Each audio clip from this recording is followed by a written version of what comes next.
It's just multiple.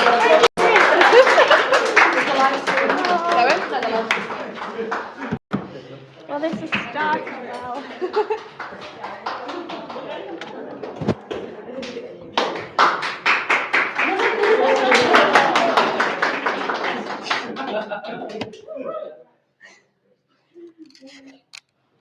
Morning.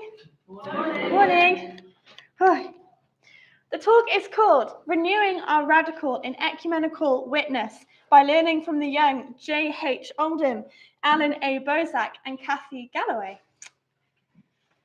The way I designed this talk is I'm going to do less talking at you for 2 hours because that sounds disgusting. I'm going to hopefully do a little bit of talking, some like group discussions, so that might be a bit tricky for the live stream, so I'm really sorry, live stream people. Then I'll do a bit of more of a chunk of talking, or you might get a bit bored if you sleep, that's all right. We'll do a little bit more talking, and then some group talking, and then I'll finish with a little bit, tiny bit more talking. Okay? Cool. So we're at an SEM gathering talking about ecumenism, and I'm not focusing on Bonhoeffer. Of course, he would have been a great example to focus on. He never stopped being a young person in the ecumenical movement, went beyond himself by serving the marginalized people, and was very thoughtfully outspoken in a manner that was unusual for the time and the stature of a man who was born into immense privilege. But though the awesome work and support of Project Bonhoeffer, we know a lot about Bonhoeffer already. So for today, I decided to pick out 3 immensely important but less spoken about ecumenical heroes who all make a radical impact on the ecumenical movement as young people. And of course, these are kind of my favorites, so there's a lot of bias. 2 of them are Scottish. They're all reformed, but don't worry about that. So before I jump into my 3 case studies, I want to introduce the link between the student Christian movement and the ecumenical movement, because it sometimes seems to be forgotten or overlooked. It's often proposed that the goal of ecumenism is to bring churches together, but actually the original inspiration for the ecumenical movement came from outside of the churches. The British historian and my supervisor, Brian Stanley, has argued that the attribution of the Edinburgh 1910 World Missionary Conference, which you're going to hear a lot about later, I'm sorry about that, as the beginning of the ecumenical movement has led scholars to overlook the missional imperative of the conference and paint an ecumenical agenda onto a gathering that was fundamentally hostile against the discussion of inter-church relations.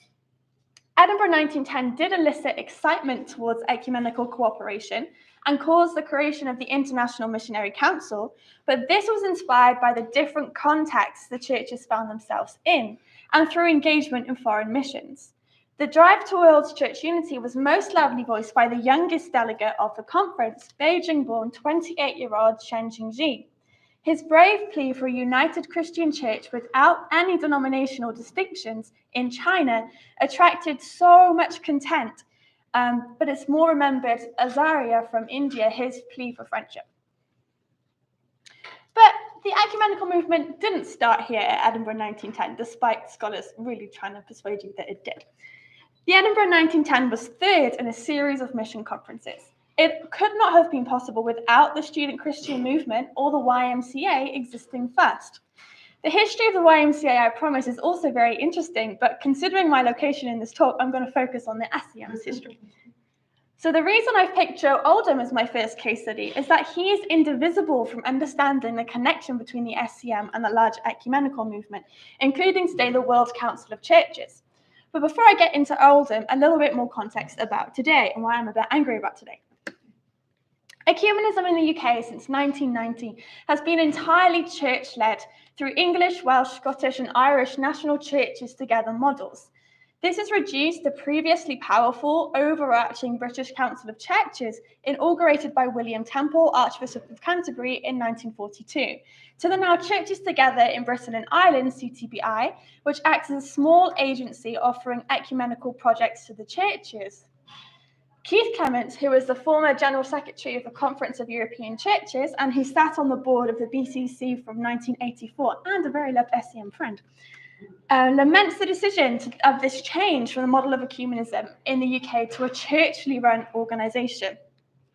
He despairs at the church's unfaithfulness in the solemn commitments made then at the 1987 Interchurch Conference to journey more closely together on the way to visible unity.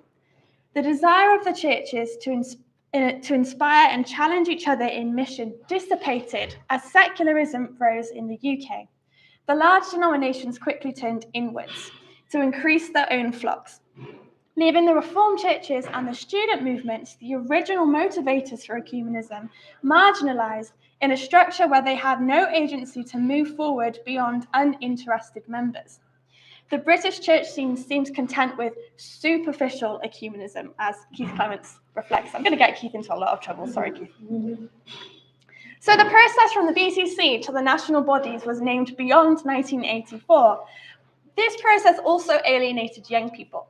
So the SEM were invited to participate, but the delegated students returned from the discussion feeling sad and angry.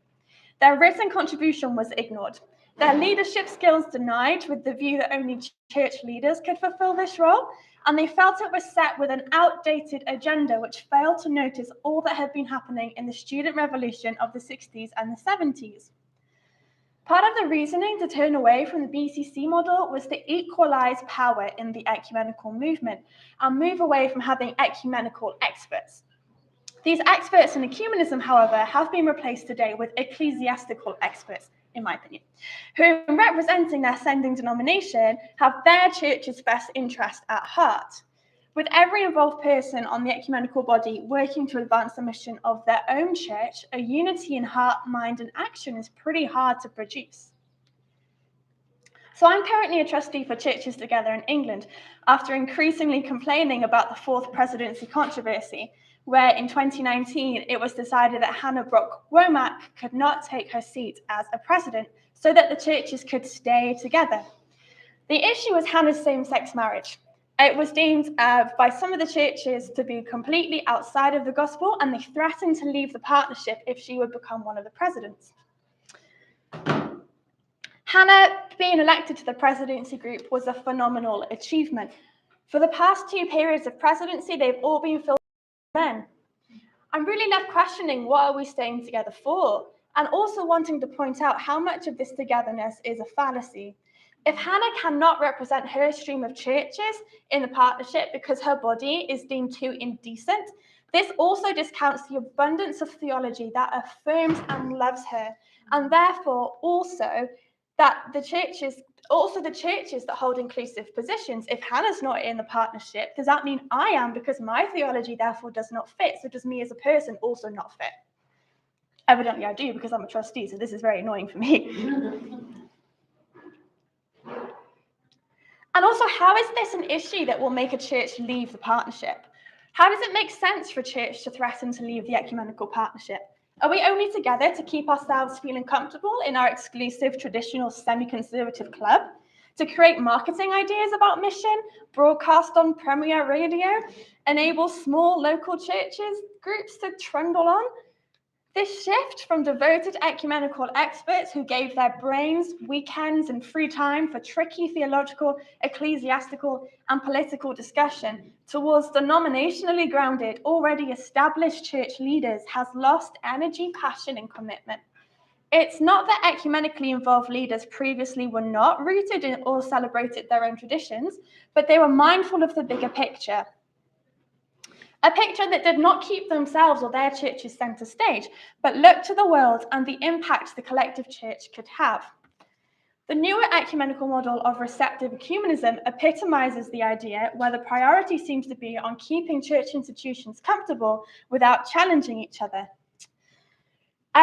So this was a few weeks ago. I went to this international conference on receptive ecumenism, and you could count, maybe there were like 3 non-white people in Sweden. The conference cost £600 to attend. I managed to get a grant from the Pauline Webb Ecumenical Fund. So if you are a woman that wants to do any kind of ecumenical work, they're your place to go. But yeah, and they were talking about this new book that was published for the churches, but it's RRPing at £90. It was, yeah. And so I first thought I kind of like this idea of receptive ecumenism because it talks about kenosis, so self-emptying, to go into another tradition and see what kind of gifts you can absorb from them, rather than thinking about what I can give to this church or how I can change this church. But at the conference, one of the first things I heard was that the organisers saying, kenosis has been kind of overrated. So I was like, why am I here? Oh, goodness, oh no. So I already criticised it in an essay that won the Lombard Prize for the World Communion Reformed Churches. But now I'm seeing it in a completely other light. And this idea of like comfortableness of churches, where you don't lose any of your tradition by talking to another, I think is completely wrong. I think whenever we encounter anyone else in any kind of relationship, we need to be ready to be transformed by that encounter.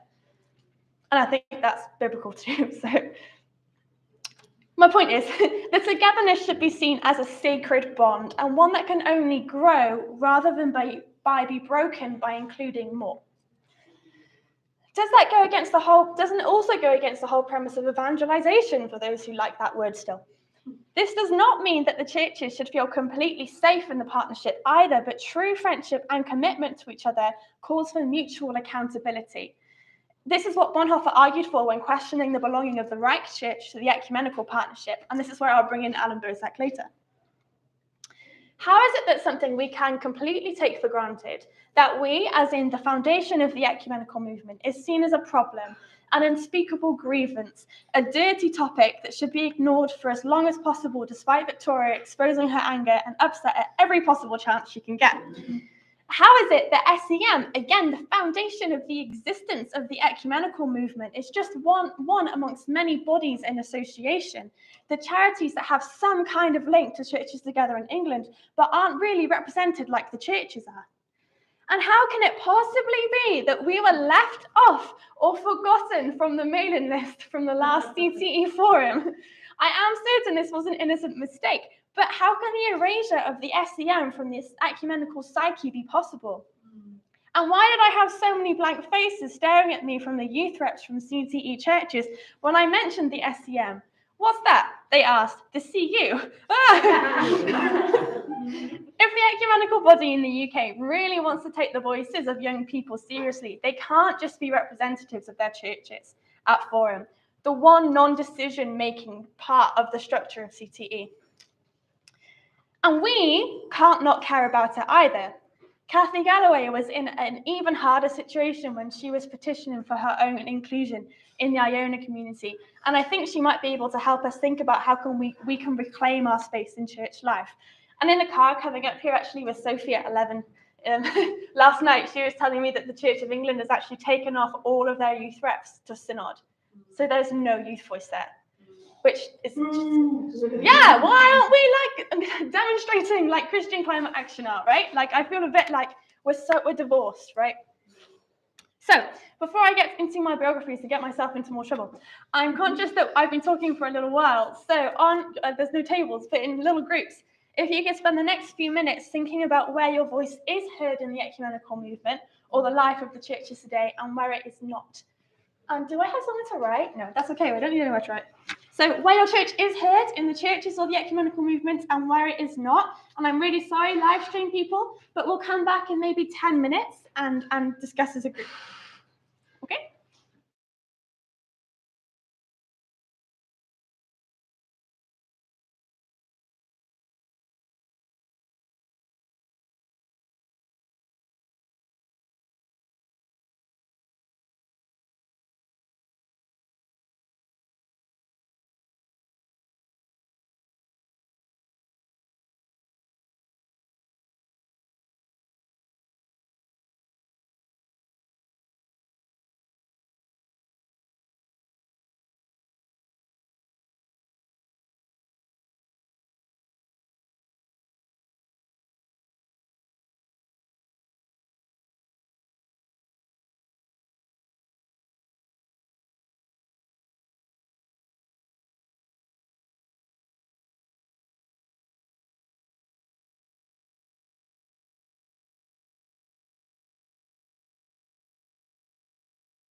No,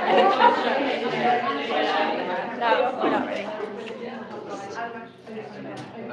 Exactly the same problem that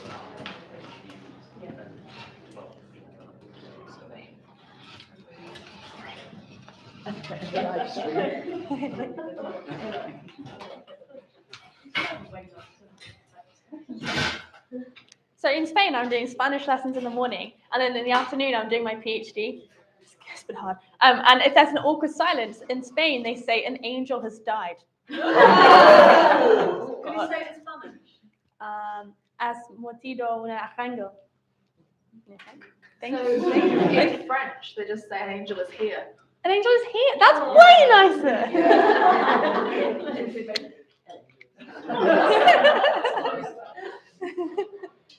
Okay.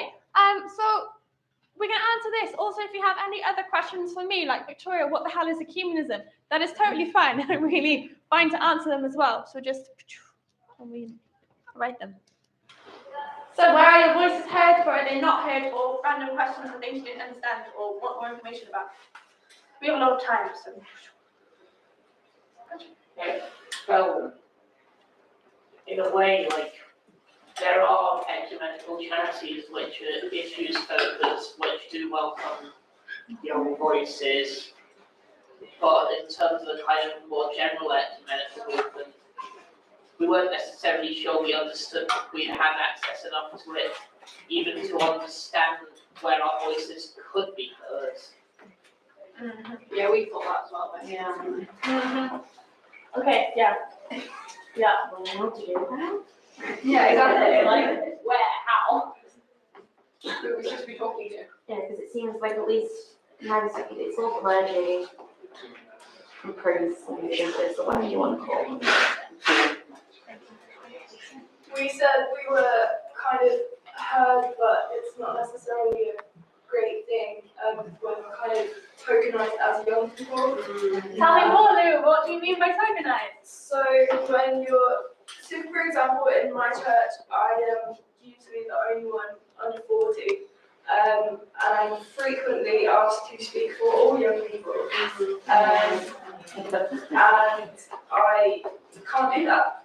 I can give my thoughts on things as a young person, but yeah, it's not conducive to ecumenism if you're asking one person to speak on behalf of all young people. We as well, like for me, in my Oxford SCM, I mean, we did sort of 5 or 6 of us that did stuff regularly in last year, not last year, year before last, when I was actually in Oxford. That we had pretty much, I don't think anybody was in the same tradition. We were pretty much different traditions, so there was quite a lot of sort of ecumenical discussion there in that we would sort of compare how our traditions did stuff, and what we've learned and shared, sort of prep and all that sort of stuff. But that's not exactly, that wasn't going to make any difference in the wider, there was like literally six people sat on Zoom together. So we weren't being heard in the wider, the wider churches.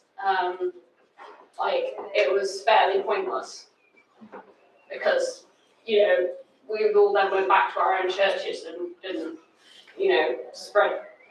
I wouldn't have known how to say, I met 5 people from different churches and here's what I had to say in my church. Like, that would just be a really weird thing to start doing. I said I wasn't going to talk about Bonhoeffer, but Bonhoeffer has his 8 theses of youth work that not many people have paid attention to. They just like the hard reform theology that speaks to white men. And in this 8 theses of youth work, he talks about, it seems like a really big punch, like a dig at the YMCA. He talks about, well, there's no point having the YMCA if it doesn't connect to the church. And I think this is exactly what he was getting at. Like, the student movement should not be separate. There needs to be a space for young people to come together, but if we don't have that later communication, what's the point? Yeah. Right?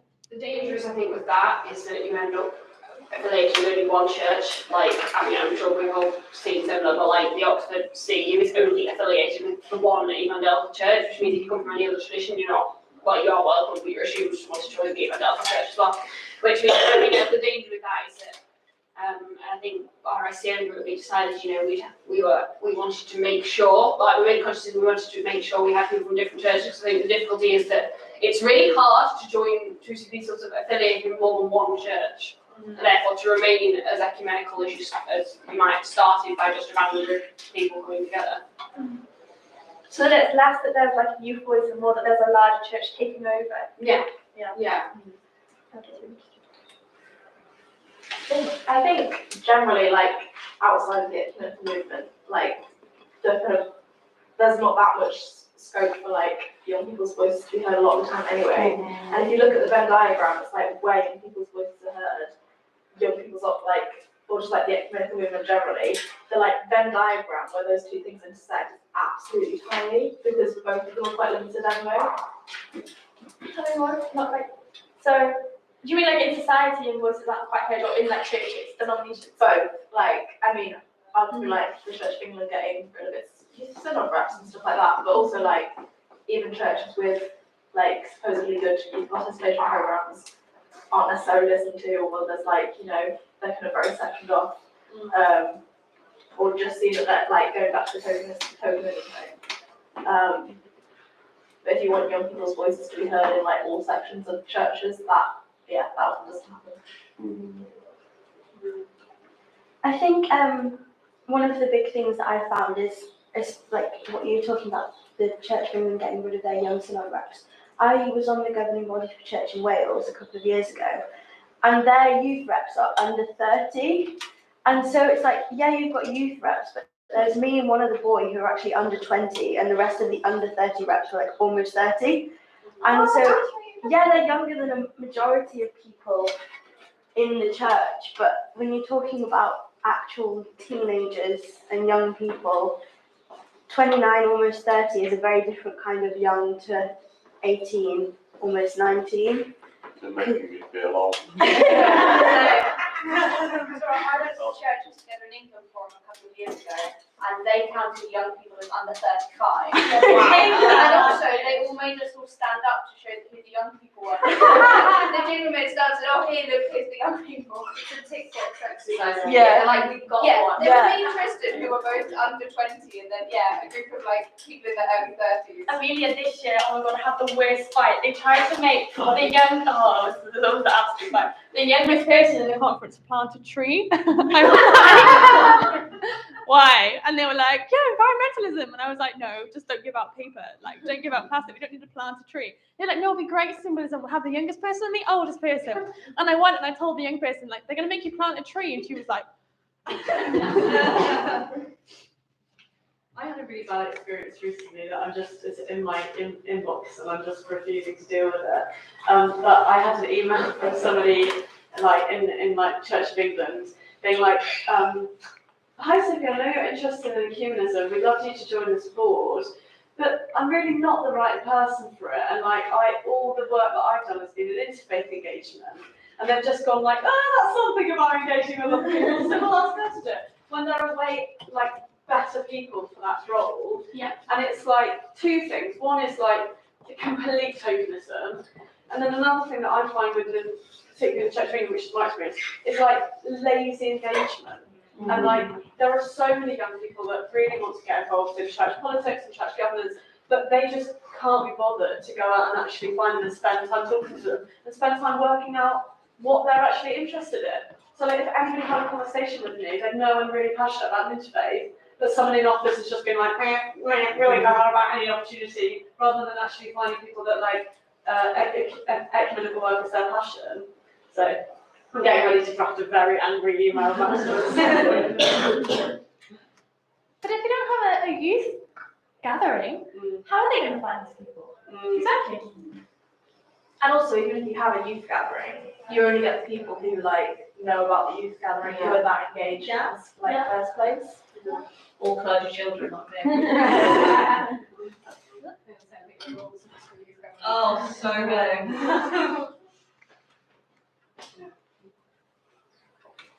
Anything else? A natural end? Good.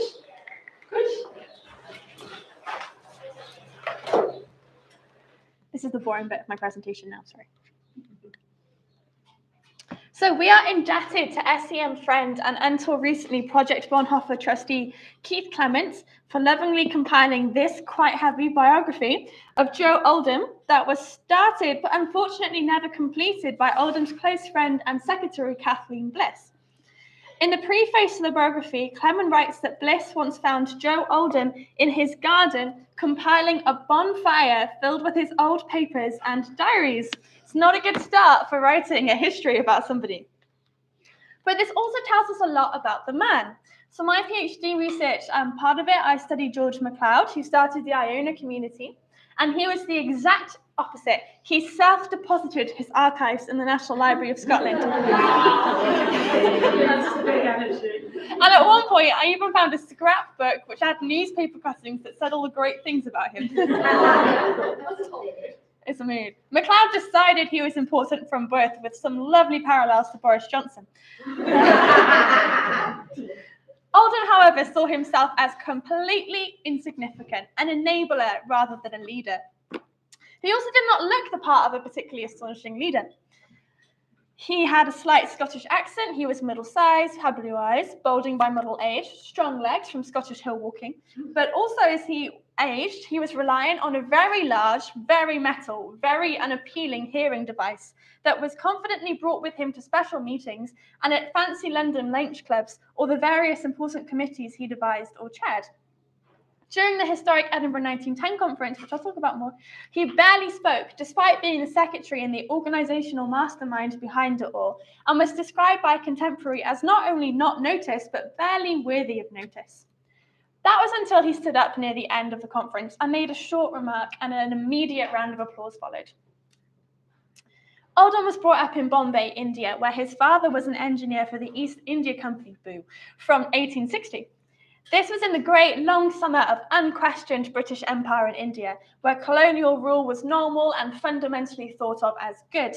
His father, however, on return to Scotland for the summer, was subjected to an evangelical conversion to Christianity, and on return to India became an energetic member of the church there. He made many friendships, and usually for the time with Indian Christians, and even moved into a bungalow with his wife and an Indian evangelist and his wife. And later he brought them to Edinburgh so they could study theology in Edinburgh. George Oldham, his dad, retired at the ripe age of 41 and resettled in Edinburgh with his blossoming family, Joe Oldham included, and decided his life's work from there was to be an evangelist. And after his wife's tragic death to illness from weakness from having so many children, a devoted father, Joe Oldham decided he wanted to follow in his father's footsteps and so entered Trinity College, Oxford. And this gave his father a little anxiety about the worldliness of Oxford, far from the days of established Church of England privilege, now allowing nonconformists in too, and even women from 1879. And religious piety not being a mandatory practice, the religious study still was. But Joe actually found his own evangelistic conversion whilst in Oxford in 1892, after a talk from the famous evangelist Dwight Moody. He had been brought up with religion as practice and ritual in the home, but without the strict need to follow without questioning. He wrote a letter to his father after making the commitment to follow Christ that had as much excitement as trepidation, asking his father for support for following the call to renounce sin would be entirely difficult.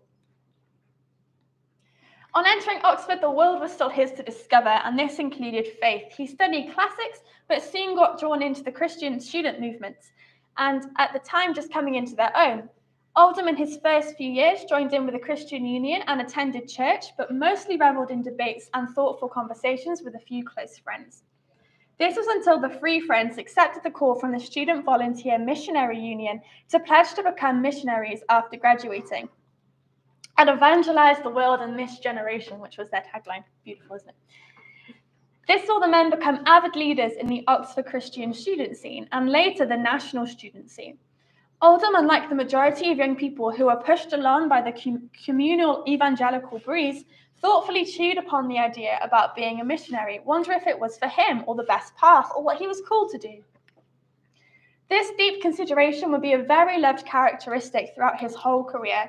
Oldham began attending the large Keswick conference for student evangelicals and missionary volunteers and was challenged and inspired. At the time, the divide between liberal and evangelical did not really exist as it does today, And we see at these conferences there is a mix of like biblical irredency and also interpreting the famous gospel phrase of the Great Commission and other ways. So like there was a more diverse way of interpreting things. By his third year of Oxford, Oldham was the secretary of the Overseas Mission Society, and the year after graduating, he became the general secretary of both the Student Volunteers and the InterVarsity Christian Union. And he also graduated with only a second-class degree, which he and his family were very pleased about. So you don't need a first-class degree to be successful. Later theologians or missiologists would look back on this age of evangelical fervour and excitement, and after events such as the World Wars or the decolonization movement. So I learned the difference between these two words a few days ago. Decolonization was the act of a country becoming independent. Decolonialization is like more of the mentality and the epistemological difference. So the decolonization movements were kind of like Indian independence, that sort of thing. Oldham, on the other hand, always praised and upheld the movement and energy that he had when he was young. His ambition only grew with responsibility. An important element of his work was to uphold the constant teaching about and with people.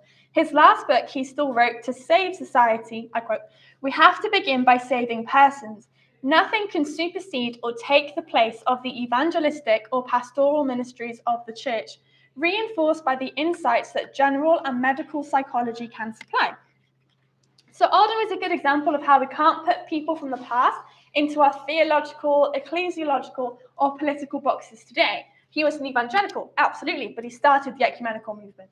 He really thought evangelization was good, but he was totally up for thinking psychologically and being friends with people who weren't like him. So again, it's quite tricky. So after this 1 year at the Joint Student Offices in London, Oldham fulfilled his missionary promise and in 1897 sailed to India.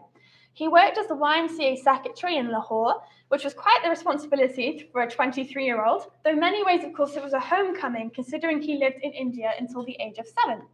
At the Edinburgh 1910 conference, a young Indian delegate pleaded that the missionaries show Indigenous people love and friendship. This was Azaria.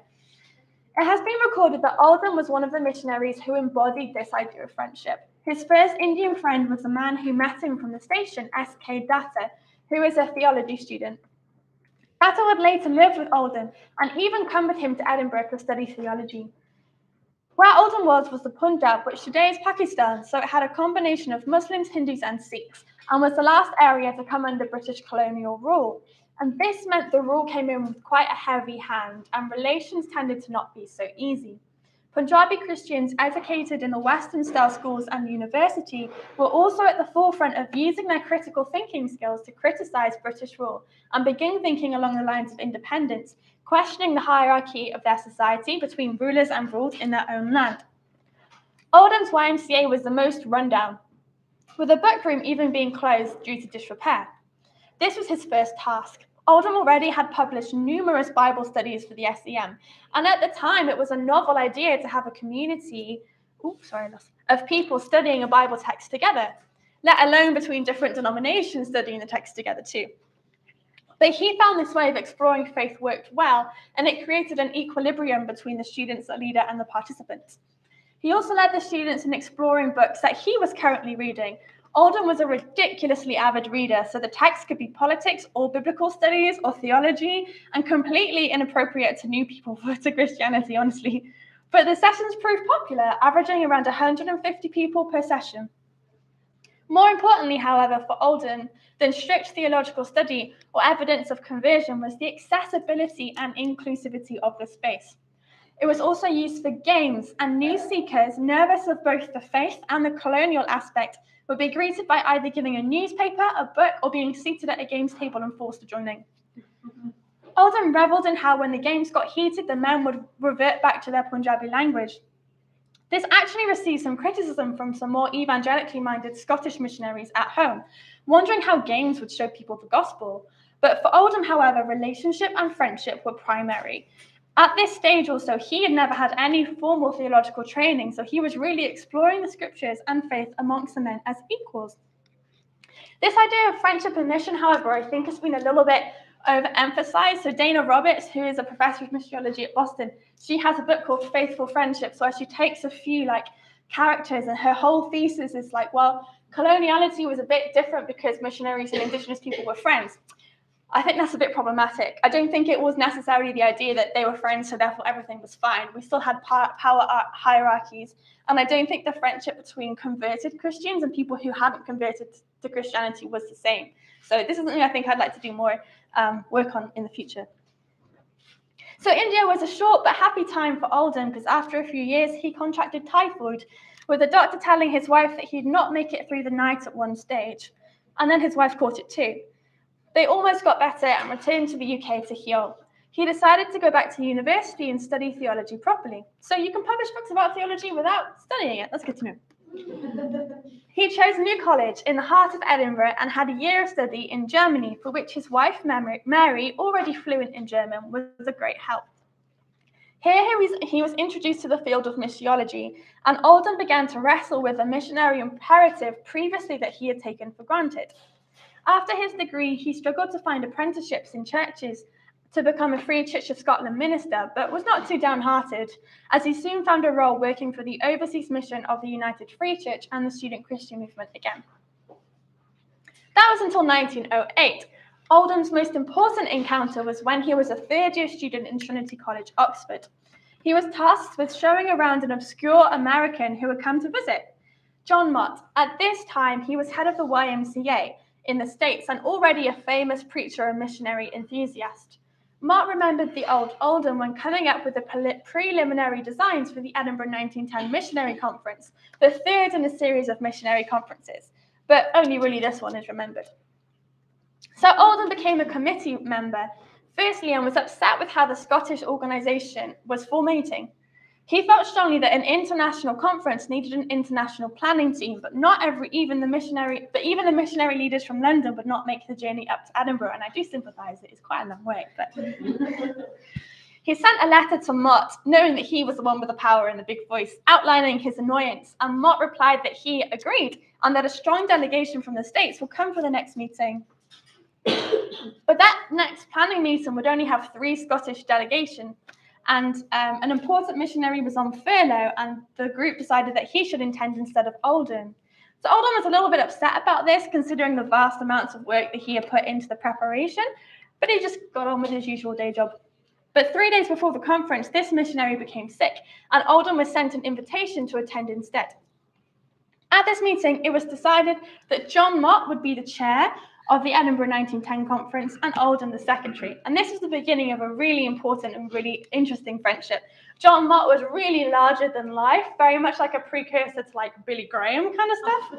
Like he wasn't like Billy Graham, but he was loud, confident, boisterous, always had the right ideas. He wrote a book about Edinburgh 1910 even before the conference started by dictating it to 2 secretaries.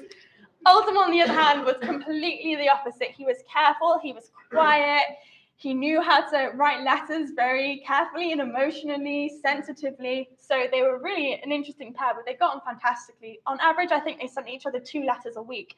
So in this like international, transnational idea, and where Mott was traveling all over the world, it was really, really, an important friendship. So Edinburgh 1910. Does anyone know? Have you heard of it? Sophie knows it? What? Oh, yeah, good. It's true.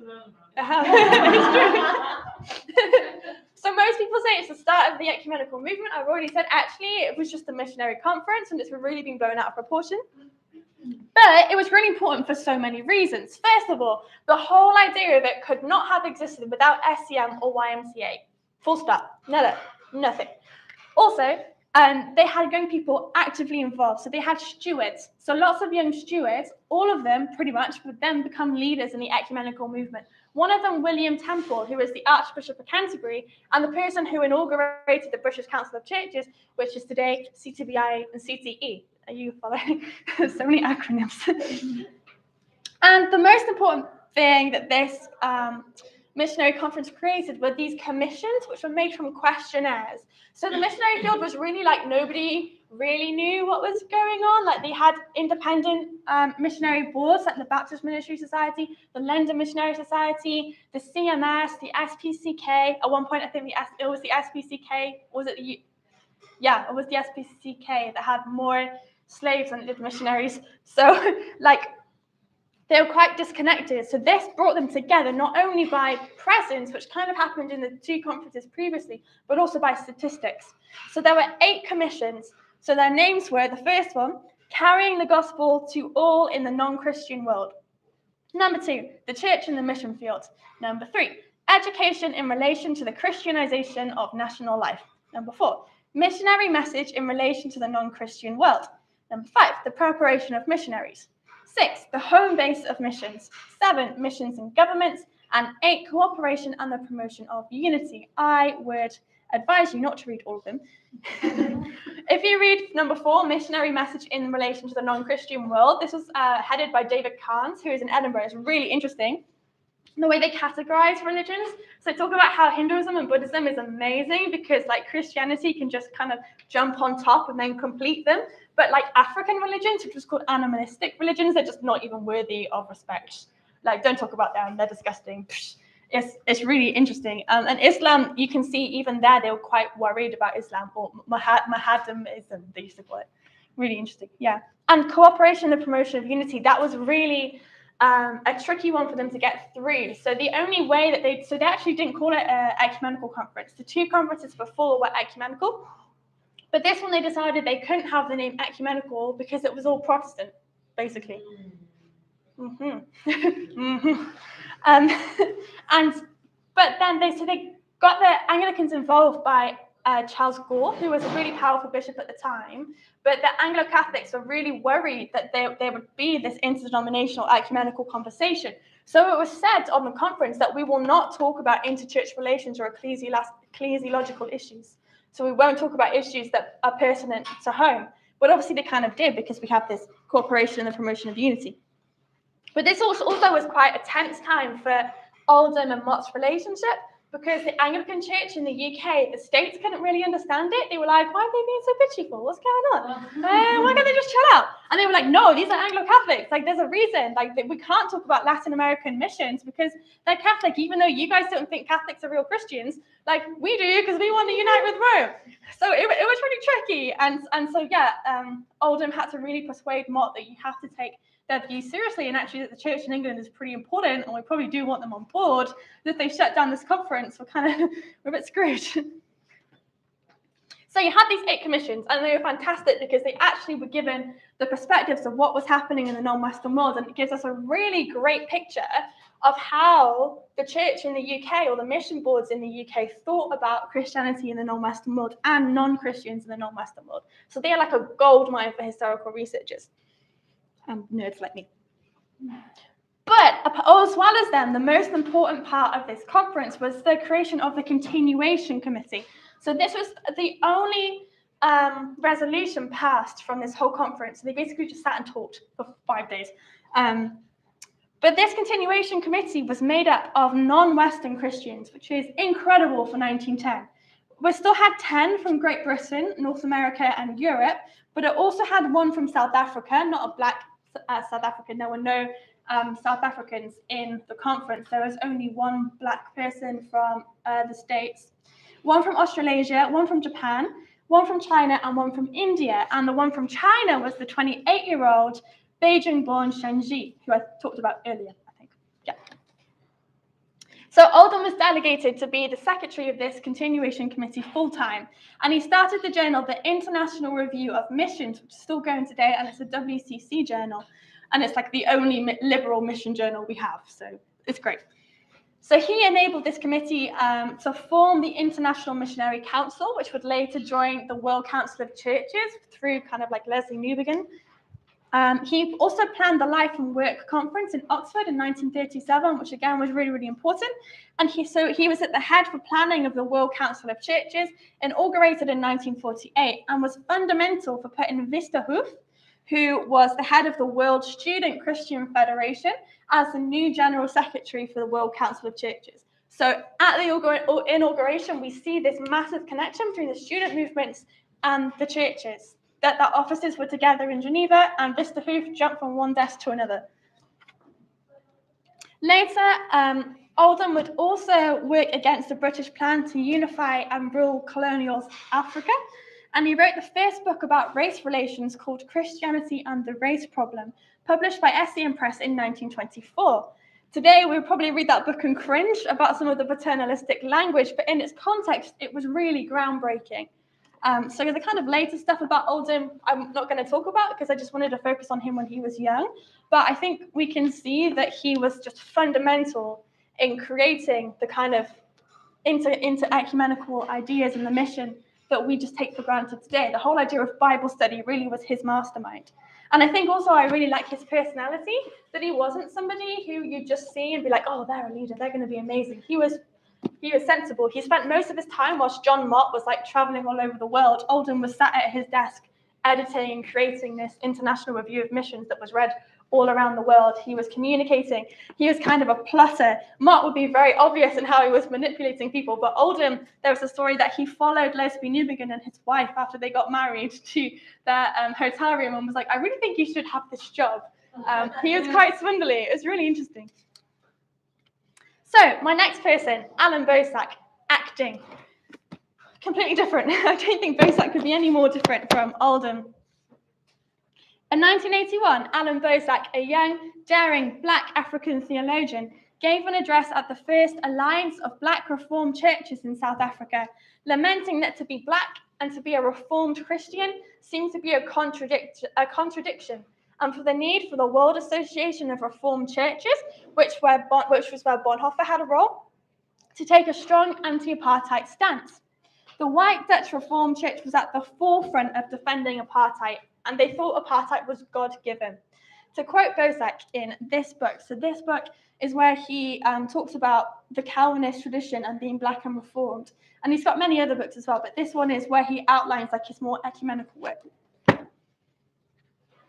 I quote, apartheid is unique, but its uniqueness does not lie in the inherent violence of the system or within the inevitable brutality without which the system cannot survive, or in the dehumanization and contempt for Black personhood, or even in the tragic alienations and incredible costs in terms of human dignity and human relationships.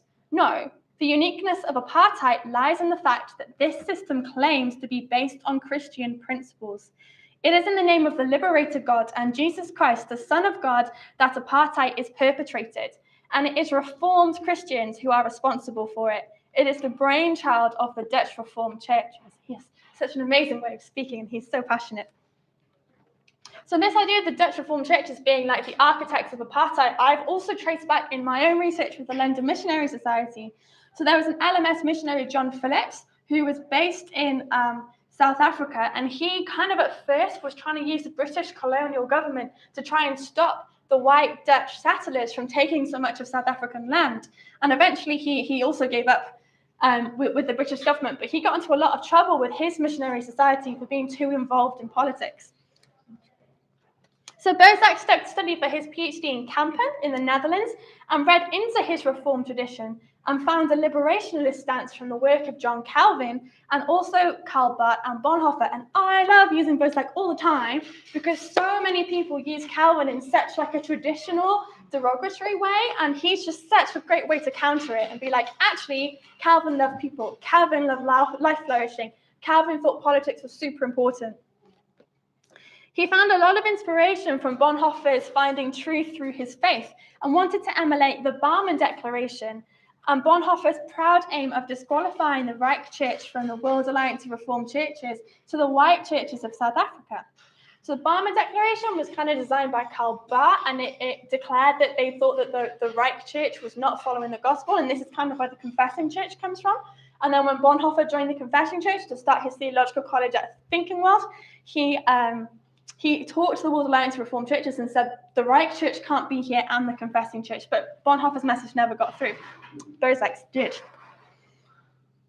Do you want to just say what a little bit more about those two churches, because not everybody might know. So the Reich Church was the one that was aligned with the Nazi kind of mentality. So it was the church that kind of Hitler became head of.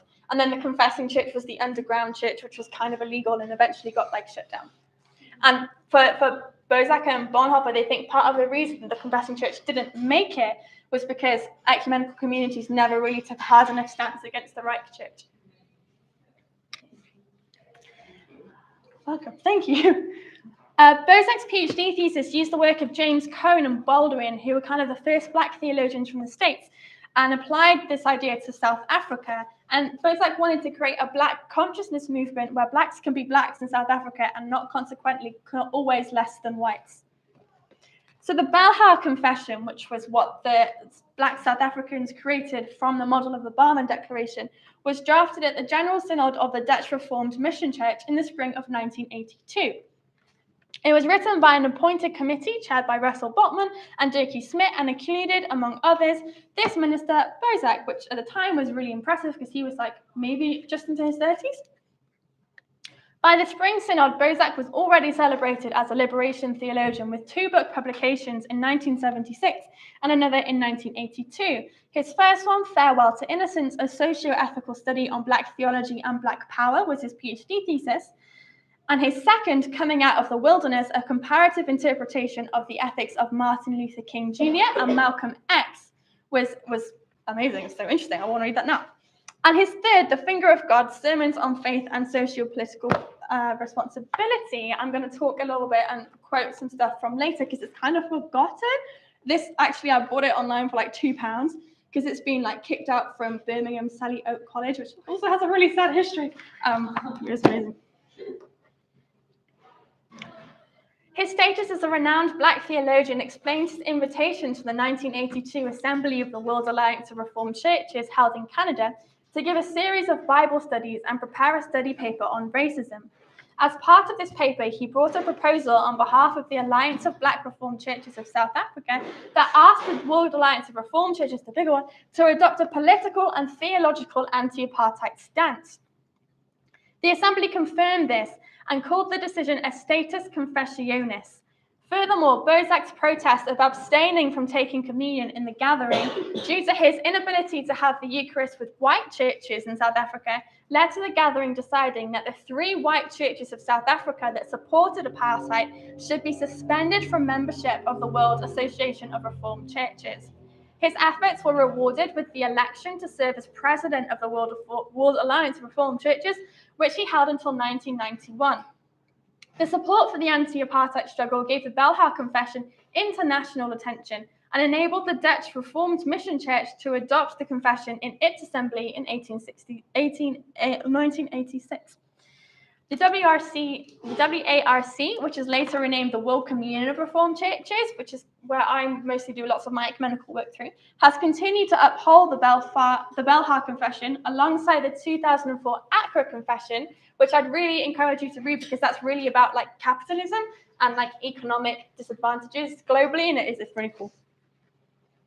Bozak has since published and edited 12 further books, with 3 more in press, and has continued his involvement with the WRCC and the World Communion of Reformed Churches, most recently as a leading organizer of the COVID-19 and beyond theological exploration. And obviously he's done so much and he's so impressive, and I asked for him to be my theological advisor for the Theology Slam, and he just said yes within an hour. Like, the man has so much generosity. So he used this understanding of Christian unity present in Belhar, namely that unity is not just a gift, but an obligation which must be pursued and sought to push the World Communion of Reformed Churches and other ecumenical instruments towards embracing confident political theological declarations. So this understanding of ecumenism, that it's an obligation, I think is very different to CTE today, where some churches are threatening to leave the partnership because one person doesn't look like them. He understands the pursuit of unity through a lens of accountability, that the churches owe each other in their mission to proclaim Jesus as Lord.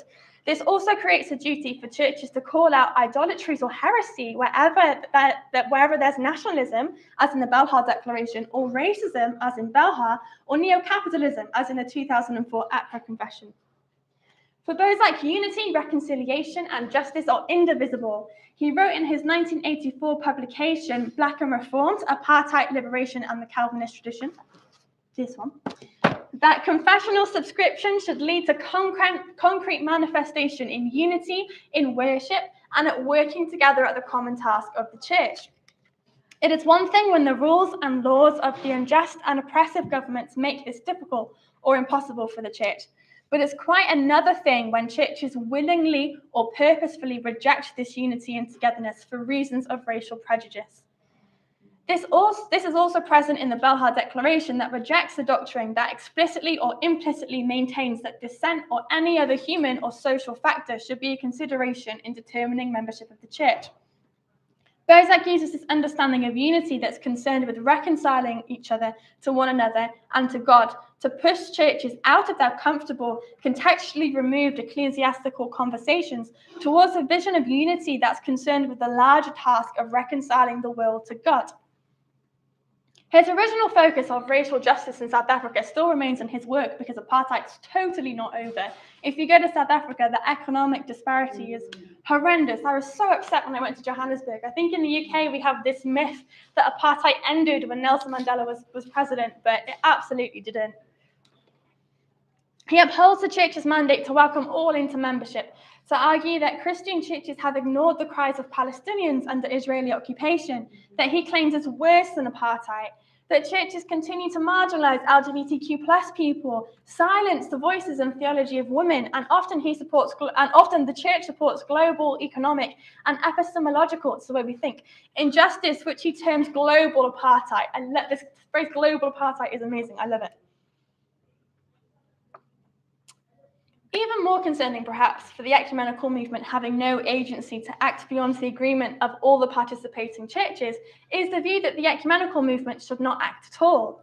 Henning Rogerman, who's a really important missiologist actually, proposes that mission should be an ecumenical doxology and should not aim to establish organizational unity, nor achieve unity in confession, nor even necessarily to enable cooperation.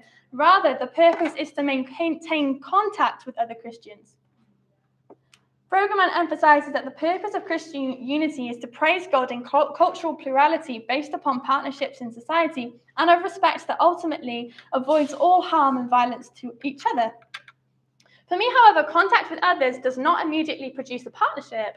For people to be partners, there usually has to be an agreed goal, and this implicit idea that different Christian missions are always working for the same thing, I think is really dangerous. The Accra Confession of the World Communion of Reformed Churches bravely states that unity and justice cannot be divorced. It also proclaims that we humbly confess this hope, knowing that we too, as churches, stand under the judgment of God's justice. There's a need to subject ourselves to scrutiny with the humility, knowing that we, as churches and mission societies, also make mistakes. The scrutiny needs to come from both other churches and mission bodies, and more importantly, from voices that are not easily heard inside churchly or institutional organizations. So in his first book of published sermons, this one everyone's forgotten, he published it after a lot of persuasion, saying that he believes sermons are for a particular time and people, and he really upholds but in this book, he really upholds what he learned from young people by speaking in student movements. So I'm just going to quote a few things. So in the preface, he says, most of these sermons were prepared for student congregations on the campuses of the University of the Western Cape, the Peninsula Technical College, and the Belleville Training College. These students kept my feet firmly on earth with their critical approach, their reactions, and discussions. It is not necessary to prove that the preacher of the word needs such critique, hence my gratitude. I actually got him to come and speak to a tutorial I was giving in Edinburgh, which was about the Kairos Declaration, which is another kind of anti-apartheid stance. He was amazing, and the students left like so inspired, these 18 and 19-year-olds, and they were like, I'm going to go read more about theology, and I was like, yeah.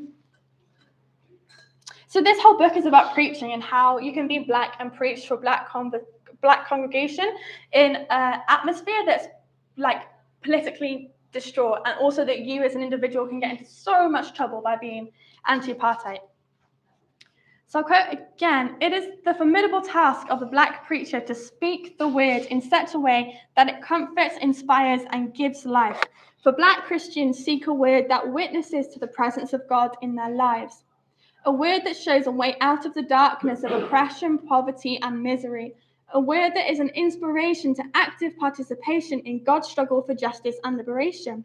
Yet at the same time, it's not itself an expression of demagoguery, blah, blah, blah.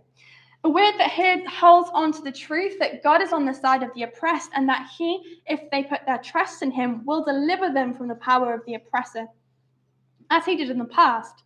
By the same token, this word should not be a homiletical lullaby that will gently rock them into believing that everything will be okay and eventually rock them into eternal sleep. He also upholds that black consciousness reached its peak in 1976 with the Sharpeville massacre, where a lot of young people protested and they were killed and attacked by the white government. I quote again, talk of the supposed chasm between the church and the world, between the gospel and politics, is no longer credible. Young persons are beginning to suspect that the relationship might be closer than can be admitted by the ecclesiastical leadership. Again, he's saying young people here are being prophetic, they're teaching us something. They realize more and more that although the church and politics are not identical, they seem to have the same agenda. The young want the church to put points on the agenda that are in accord with the demands of the gospel of Jesus Christ, even if this may mean that politics would be embarrassed. It is for this reason that there is debate in the church about its role in society, about its prophetic witness or lack of it, and about the identification of the church with those who suffer in the community it proposes to serve. I have one more that I wanted to quote. Maybe I don't have to. No, somebody quotes Calvin. Yes. He also talks about authenticity, which I think is really interesting because this is what a lot of evangelical preachers, that kind of field where there's people study young people, that kind of field, this idea of authenticity where young people find faith because they want it to be authentic to themselves, which I completely disagree with. Bosak also disagrees with them. Authenticity has another aspect. Preachers can talk about liberation only if they themselves are liberated persons. They can preach God's liberation to others only if they themselves know and understand what it means to be liberated from hatred, fear, prejudice, and the compulsion to survive all costs. They can speak of solidarity with the oppressed only if they themselves are not afraid to identify themselves with the struggle of those who in many respects have less than they do.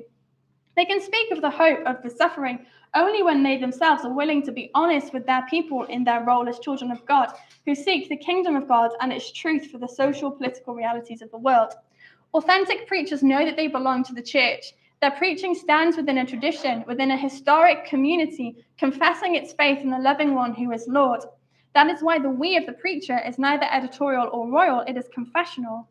He also says preachers do not stand aloof from the church. Even their criticism of the church, because of its failure to be true to its Christ in the area of social concern, does not separate them from the church. Their criticism should not be the result of malicious pleasure, but rather the result of their love and concern for the church.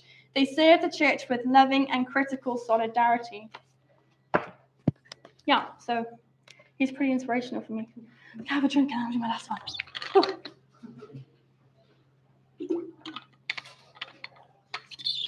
Kathy Galloway. This one I've called Loving and Including.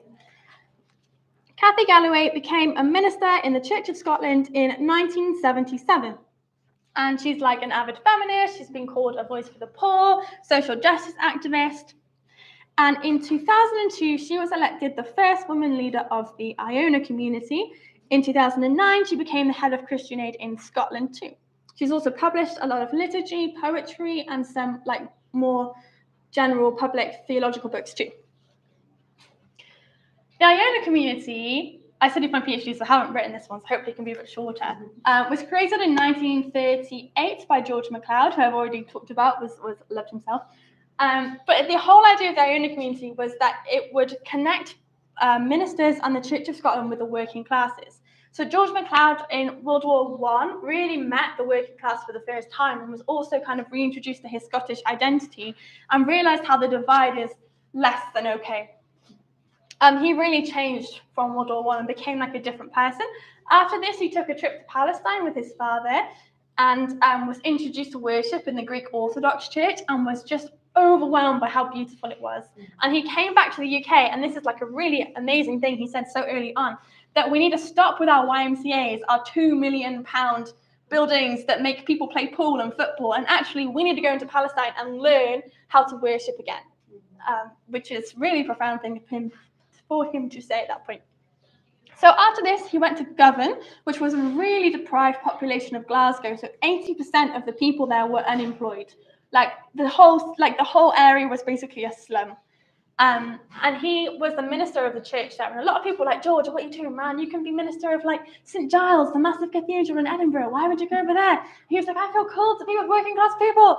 This training didn't go too well. He was great. He got loads of people involved. His youth club apparently had 2,000 people going to it. Mad, huh? But George was exhausted. His flat was the Pearce Institute that was connected to the church, and he just got really sick. Like, he couldn't do it. The difference was too much. He was not a man of the working class. He didn't really understand the cultures, and it was like really making him quite ill. A previous colleague sent him a letter that said, I'm really glad you've left Govan because you wouldn't have lived very long. Really, really, it was affecting him. So then this man with so much confidence and so much arrogance decided that he would buy an abbey on an island. So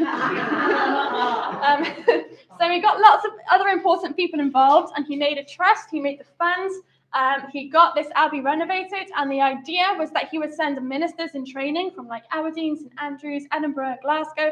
They would go to this abbey and they would work alongside craftsmen who were literally rebuilding the abbey, and they would share in a common life together. And the ministers would learn the culture from working class people. And then, when it wasn't the summer, so they could only do this in the summer because Iona, if you talk to Jack and Annie, it's pretty horrible to live in during the winter.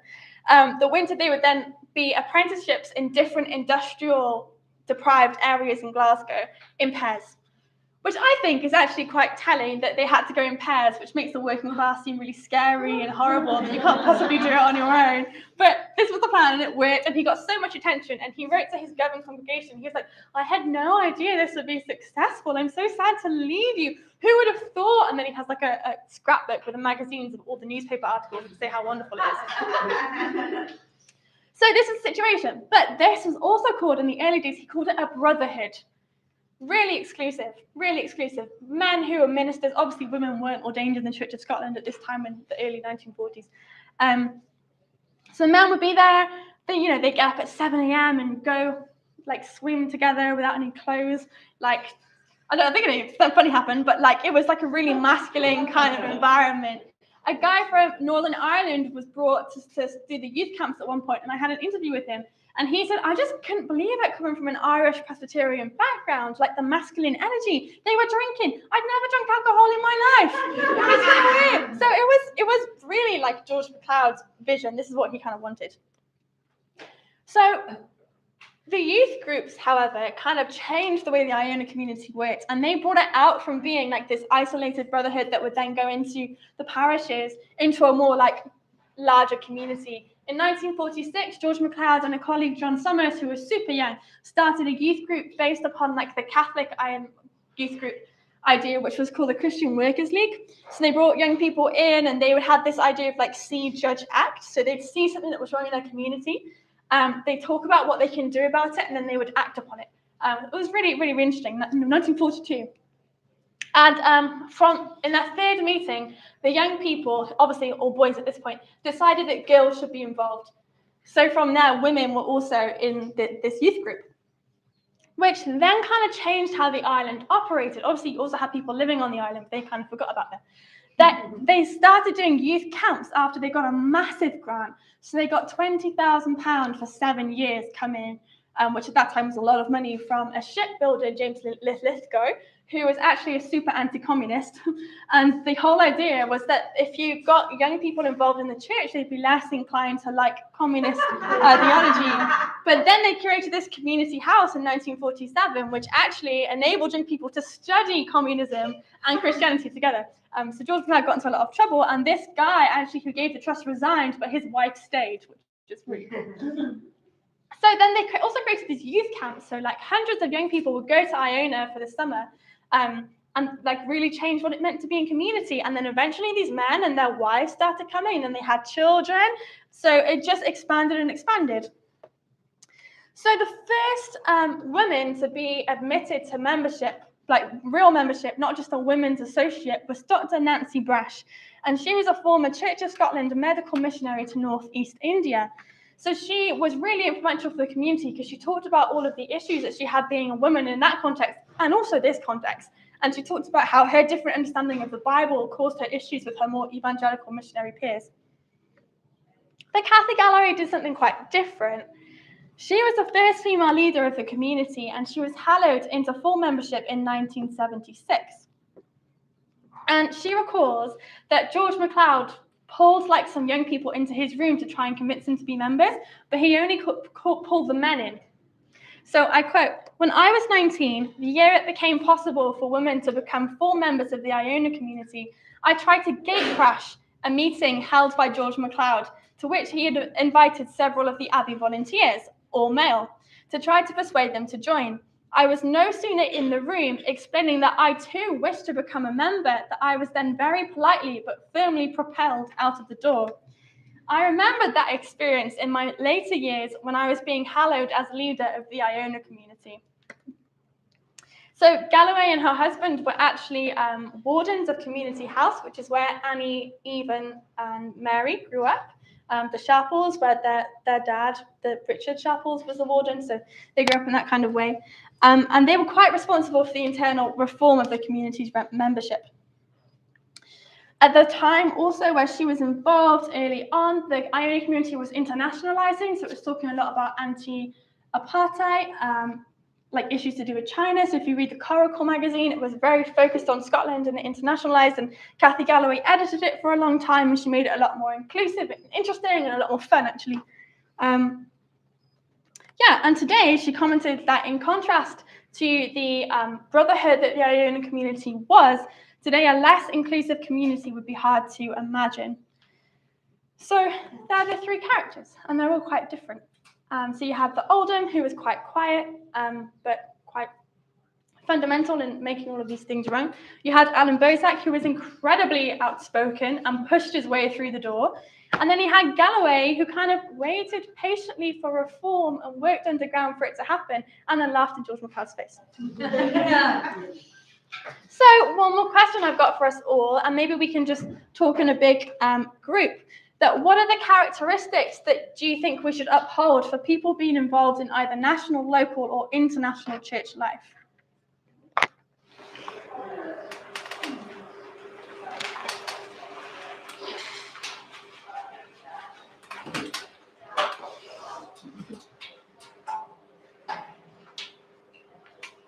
You just shout words at me.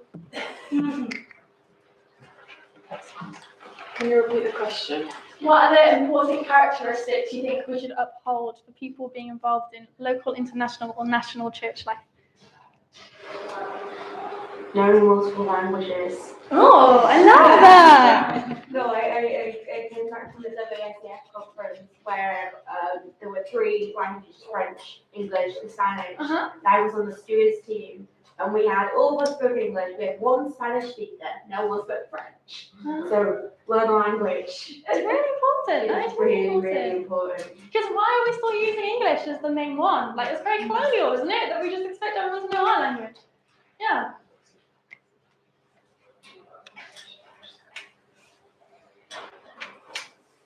I think as well, just relating to what you said about languages, obviously like an openness to other cultures. And I think because learning a language often makes you learn more about the culture, but actually even if you're not, because some people, really struggle with languages, even if you're not able to learn more than a few phrases in the language, then you can learn about cultures, other cultures that you might be working with. And I always notice even within languages, like for example, like French, English, and Spanish, I speak all 3 of those, but I don't really know anything about, even now at university, we don't really get taught that much outside of Europe. So I think maybe emphasizing, learning about cultures outside of Europe and could be really useful to make it truly international and not just sort of, I'd say, colonial. I agree, and how meetings are formulated, right? Actually, one of the things that Oldham did very early on, he was asking, like, well, the way we did meetings is very British, it's a very boardroom style, should we change that? No one's taken up that question for the rest of the ecumenical movement. It's still done in a very British board meeting style.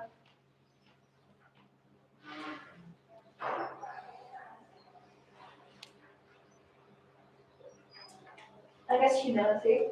Like as well as that openness, like not going into something like I am right and this is the wrong way of doing things, but actually that openness to learn and that openness that you might be wrong. I think joy is one that we should have, and a joy in like sharing with each other. Like one of the oldest forms of theatre I do drama for is miracle plays, and they're a play that the players would act out Bible stories, so that those who were working in class at the time who couldn't read could understand what was being said. And it was a joy in sharing stories that I think we shouldn't lose. There's something special about being able to watch and understand and share tales, and in this case the Bible, but going back to those roots, that the miracle play was a performance, so that the players could act out, the audience could watch, and everyone was involved, and it was an occasion, it was a carnival. And I think joy is something we should never lose, don't be too serious. Yeah. Yeah. Accessibility, so not just in the way of the building being accessible, in taking into consideration that some people do not know lots of fancy theology.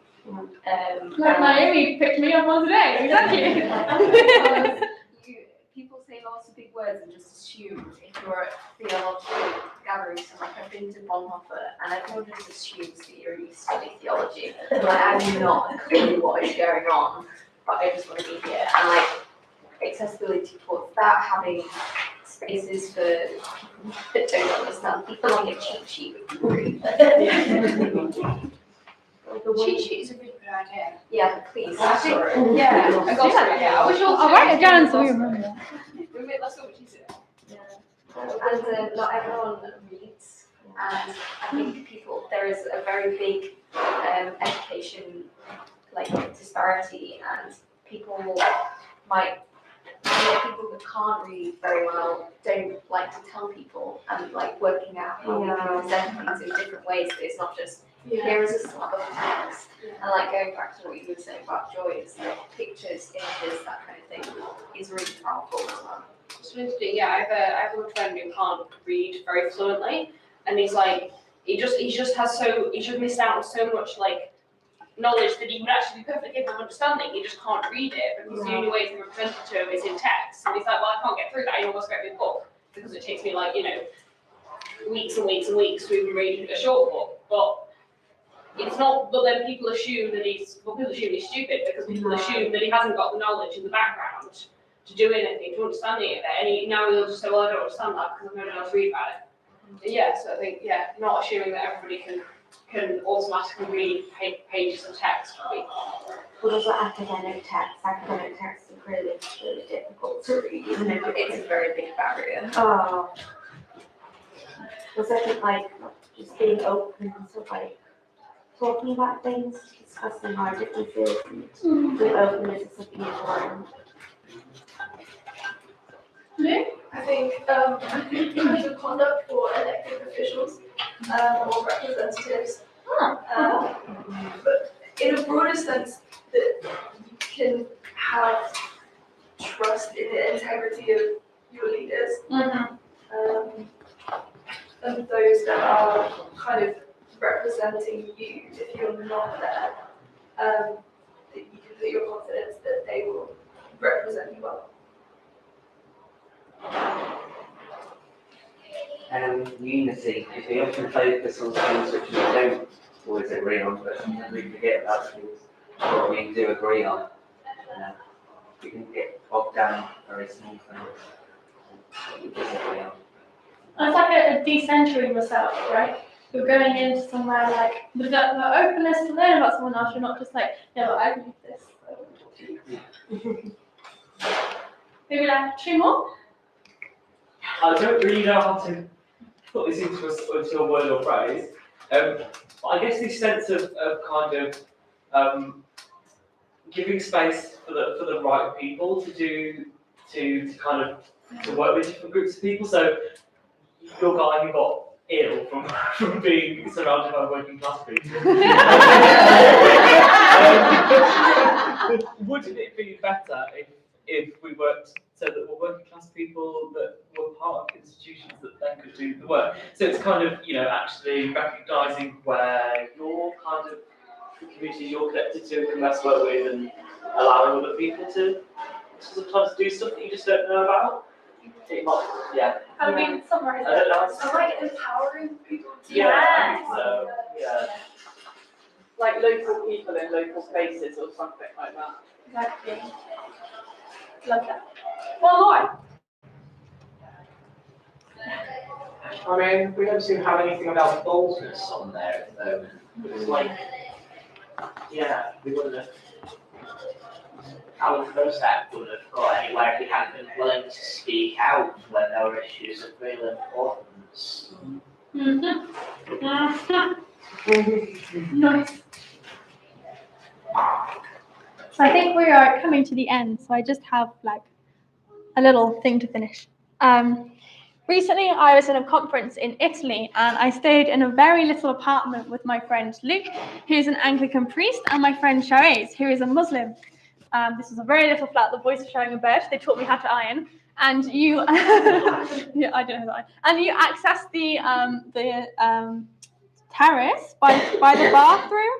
So at one point, me and Luke were outside, and we had to come in, and Sharez was showering, and we were like, "I'm so sorry. There's nothing we can do." It was really awkward. It was great. At one point, Sharez commented that listening to me and Luke complain about the church and all the divisions, fights, and bitchiness made him feel a lot better about the state of Islam.